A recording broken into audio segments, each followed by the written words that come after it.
Gagawa nga pala ako ngayon ng mango graham bars. Tatlong ingredients nga lang ating kailangan. Meron tayo ditong mangga, graham crackers, at creme densada. Ang aking creme densada pala ay nilagay ko lang sa ref overnight, pero kung tayo nagmamadali, pwede natin siyang ilagay sa freezer within 3 to 4 hours.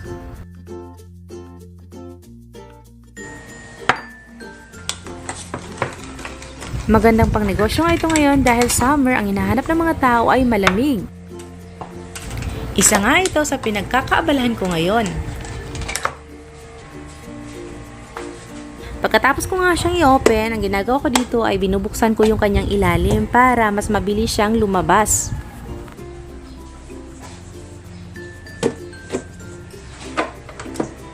So ayan na nga, minix ko na siya gamit yung ating stand mixer. Pero guys, kung wala tayong stand mixer, pwede tayong magmano-mano. Alam nyo ba guys, nung unang gawa ko nga nito, ang gamit ko lang ay mano-mano. Nga lang, tiyagaan lang talaga kasi nakakangawit siya sa braso.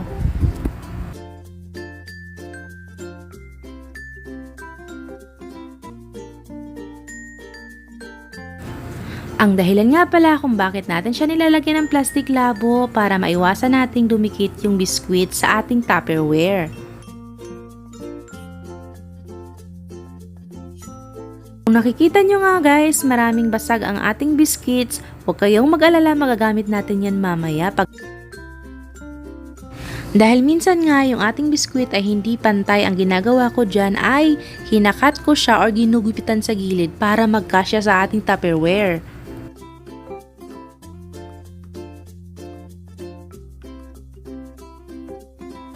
Pero malimit talaga na bibili ko ngayon pag isang box ang graham crackers ay matataba, so kailangan talaga siyang ikat sa gilid.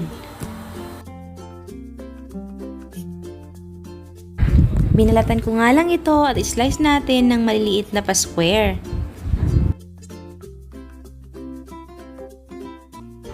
Isang piraso nga lang dahil ang presyo sa ating paninda ay affordable lamang.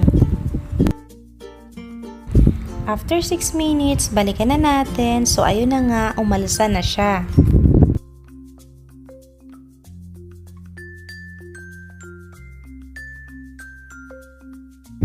Pag kasi na-overmix yung ating mixture, ang kinalalabasan nun, manipis yung ating pagkagawa na graham bars para siyang magwo-watery. So, hindi siya nagvo-volume.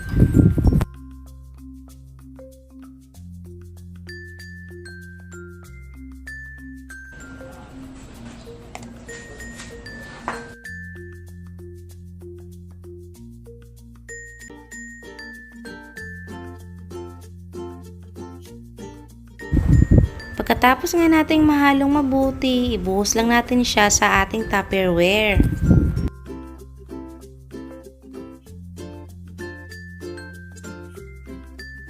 Kahit hindi man siya ganun kapantay, pero okay lang yan kasi mamaya guys, pag nilagyan na natin ng biscuits, magpapantay din yan.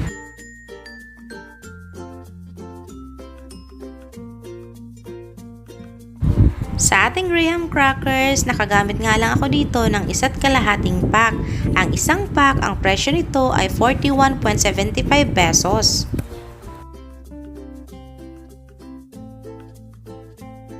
At sa ating mangga, ang presyo nito ay 28 pesos isang piraso. Tingnan nyo naman kung gaano kakapal yung ating nagawa. Siguradong matutuwa talaga si buyer nito.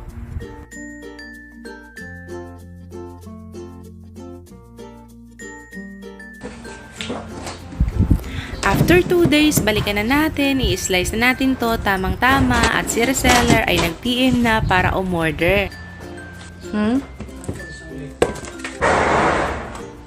Makikita nyo nga dito na binabanat ko yung kanyang gilid para maiwasan nating hindi dumikit. I-make sure lang po natin na matigas talaga siya bago natin i-slice.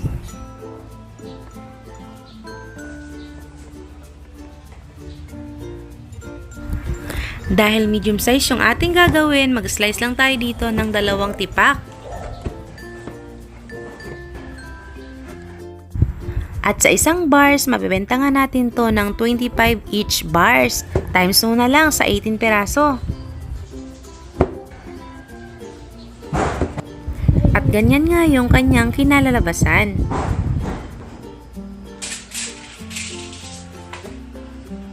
Ang bili ko nga sa foil ay 49 pesos, magagamit ko siya hanggang sa 3 Tupperware.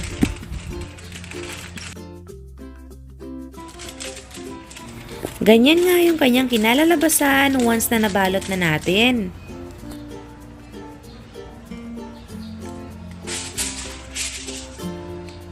Lalong-lalo na pag malapit ka sa paaralan dahil maraming bata, maraming barya.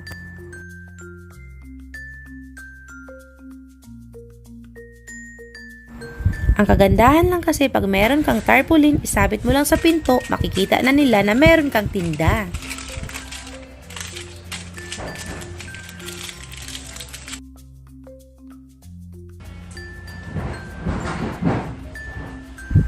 Meron nga tayo ditong pa-sticker na bili ko lang siya sa TikTok ng 50 pesos, 100 pieces na.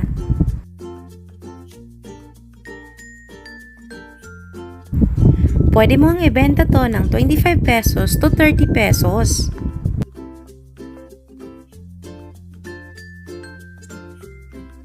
Dahil imbis na tutubo ka, baka abonado ka pa. Ito na yung kanyang finished product.